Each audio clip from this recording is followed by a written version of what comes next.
Hello guys, ನಾವಿವತ್ತು ಮಾಡ್ತಿರೋದು chicken ಸಾರು. ಇದಕ್ಕೆ ಬೇಕಾಗಿರೋ ಇಂಗ್ರೀಡಿಯೆಂಟ್ಸ್ ಎಲ್ಲ ಇಲ್ಲೇ ಇದೆ. ಅದನ್ನು ಸ್ಮೂತ್ ಪೇಸ್ಟ್ ಮಾಡಿಕೊಂಡು, ಆನಿಯನ್ ಕಟ್ ಮಾಡಿಕೊಂಡು, ಮತ್ತು ಕುಕ್ಕರ್ ತಗೊಂಡು ಅದಕ್ಕೆ ಸ್ವಲ್ಪ ಆಯಿಲ್ ಹಾಕ್ಕೊಂಡು, ಕಟ್ ಮಾಡ್ಕೊಂಡಿರೋ ಆನಿಯನ್ಸ್ ಇತ್ತಲ್ವ ಅದನ್ನು ಇದಕ್ಕೆ ಹಾಕ್ಕೊಂಡು, ಆಮೇಲೆ ಕರಿಬೇವು ಸ್ವಲ್ಪ ಹಾಕಿಬಿಟ್ಟು, ಮತ್ತು ಒಂದು ಸ್ಪೂನ್ ಧನಿಯಾ ಪುಡಿ ಮತ್ತು 2 ಸ್ಪೂನ್ ಖಾರದ ಪುಡಿ. ಅಮ್ಮ 2 ಸ್ಪೂನ್ ಹಾಕಿದ್ರು, ನಿಮಗೆ ಎಷ್ಟು ಖಾರ ಬೇಕೋ ಅಷ್ಟು ಖಾರದ ಪುಡಿ ಹಾಕ್ಕೊಳ್ಳಿ.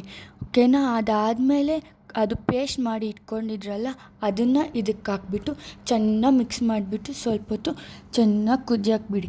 ಹಾಗೆ ಕುದ್ದಾದ್ಮೇಲೆ ಸ್ವಲ್ಪ ಇದು ಚಿಕನ್ ತಂದಿರ್ತೀರಲ್ವ, ಆ ಚಿಕನ್ನ ಹಾಕ್ಬಿಟ್ಟು ಮತ್ತು ಸ್ವಲ್ಪ ಅರಿಶಿನ ಪುಡಿ ಹಾಕ್ಕೊಳ್ಳಿ. ಮತ್ತು ಅದಾದಮೇಲೆ ರುಚಿಗೆ ತಕ್ಕಷ್ಟು ಉಪ್ಪು ಇದನ್ನು ಹಾಕ್ಕೊಂಡ್ಬಿಟ್ಟು ಚೆನ್ನಾಗಿ ಮಿಕ್ಸ್ ಮಾಡಿಬಿಟ್ಟು ಕ್ಲೋಸ್ ಮಾಡಿಬಿಟ್ಟು ಬಿಟ್ಬಿಡಿ. ಒಂದು 4-5 ವಿಸಿಲ್ಸ್ ಬರೋ ತನಕ ವೆಯ್ಟ್ ಮಾಡಿ.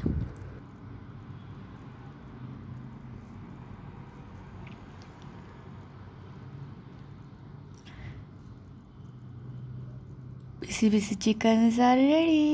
ಮತ್ತು ನಾವು ಇದ್ರ ಜೊತೆ ಮಾಡ್ಕೊಂಡಿದ್ದು ಇಡ್ಲಿ, ಚಿಕ್ಕ ಇಡ್ಲಿ ನೋಡಿದರೆ ತಿಂತಾನೇ ಇರಬೇಕು ಅನಿಸುತ್ತೆ ಅಲ್ವಾ. ಆದರೆ ದೊಡ್ಡದಾದರೆ ತಿನ್ನೋಕ್ಕೆ ಮನಸ್ಸಾಗಲ್ಲ ಅಂತ ಅಂದ್ಬಿಟ್ಟು ನಾವು ಈ ಥರ ಚಿಕ್ಕ ಇಡ್ಲಿ ಮಾಡಿಕೊಂಡು ತಿಂತೀವಿ. ಕ್ಯೂಟಾಗಿ ಚೆನ್ನಾಗಿರುತ್ತೆ ಅಂತ ಅಂದ್ಬಿಟ್ಟು ಈ ಥರ ಇಡ್ಲಿ ಮಾಡಿಕೊಂಡು ಅದನ್ನು ಇಡ್ಲಿ ಮಾಡೋ ಪಾತ್ರೆ ಇರುತ್ತಲ್ವ ಅದರೊಳಗೆ ಹಾಕ್ಬಿಟ್ಟು ಇನ್ನು ಎಷ್ಟು ಈ ಥರ ಮಾಡಿದ್ವು ಅದನ್ನೆಲ್ಲ ಹಾಕ್ಬಿಟ್ಟು ಇನ್ನು ಅದನ್ನು ಕುಕ್ ಮಾಡೋಕ್ಕೆ ಇಟ್ಬಿಟ್ವಿ. A few moments later. ನೀವು ಮನೇಲಿ ಒಂದ್ಸಲ ಟ್ರೈ ಮಾಡಿ ನೋಡಿ.